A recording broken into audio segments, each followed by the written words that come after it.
Hi, my name is Caleb. I'm part of Boy Scout Troop 383, and I'm here to talk to you about fire safety. Two most important things you and your family can do if you have a fire is to make sure that you have working fire detectors and to create and practice an escape plan. Being prepared takes a little time, a small investment, and commitment to follow through, and it could save your life. But maybe because it's scary or sad to think about a fire, many people don't plan what to do if they have one.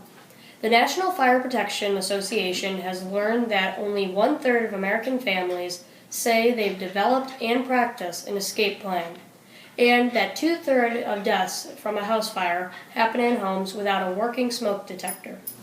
The best way to deal with a fire is to make sure that it doesn't happen in the first place. This means it's important to listen carefully to adults when they tell you how to avoid a fire.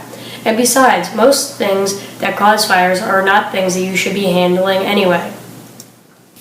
Some of the most common causes of house fires include cooking and electrical equipment, as well as smoking and kids playing with fire. Heating equipment such as furnaces and space heaters pose risks if not maintained and used properly. However, if you ever do have a house fire, the most important thing is to get out of the house immediately. This is why having working smoke alarms is so important. Sometimes every second matters.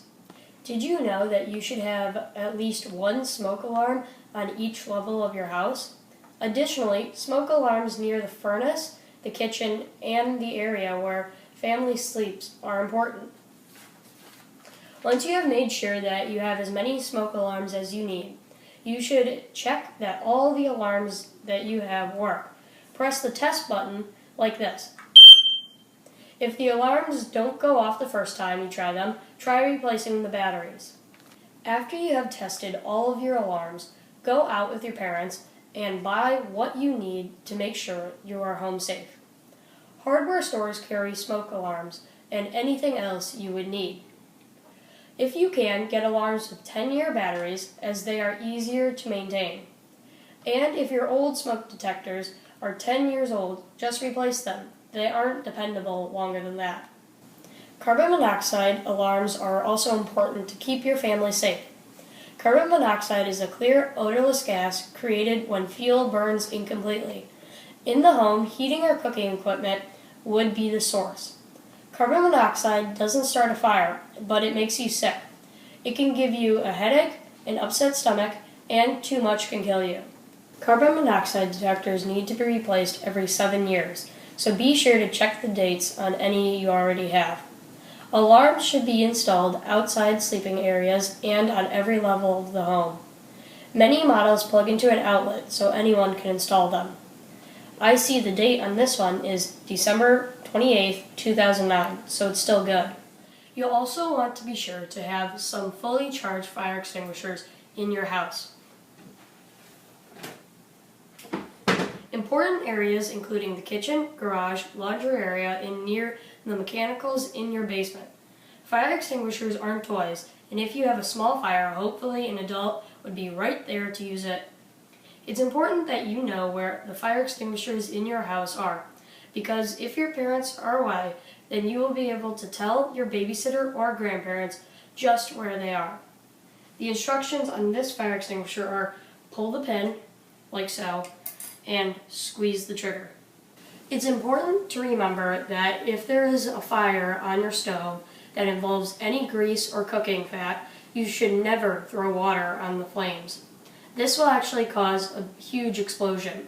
Instead, put a lid on it. Turn off the fuel, put the lid on the pan, or if there are flames in the oven, keep the door shut. Then have an adult use a fire extinguisher or get out of the house, whichever is wisest.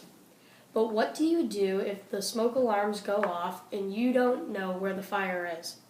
If you have a fire escape plan, you know the answer. By creating a fire escape plan with your family, everyone will know just what to do, no matter where they are in the house. Remember that there may be little time to think. You must act quickly to get outside to safety. You should find 2 ways to get out from each room in your house. That way, if the fire is blocking one escape, you can still get out another way. And pick a place to meet outside once you have all escaped from the fire. If there is a real fire, call 911 as soon as you have made it to safety. Does your cordless home phone work when you're outside the house? Using a cell phone or a neighbor's phone are good ideas too. An easy to remember place, like a tree, light pole, or mailbox, like this one, that is a safe distance away from the house is a great meeting point in case of a fire. And I've tested this phone so I can call 911 even from the street. Do you have a 2-story house? Home fire escape ladders that hang over the window ledge are readily available at home supply stores and online. They fold for easy storage. Where on your second floor will you store the ladder? Look out every window and decide which provides the easiest access to solid ground. This family has decided to store their ladder in their linen closet on the second floor.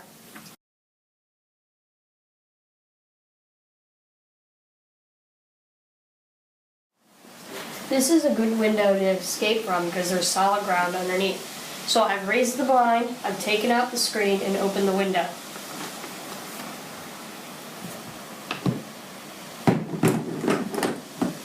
And now I can escape.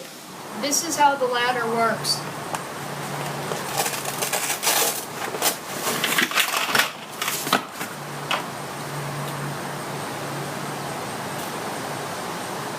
Once you have made an escape plan, practice it on a regular basis so that you don't forget it. Let's go over the action steps for avoiding fire and staying safe if there is one.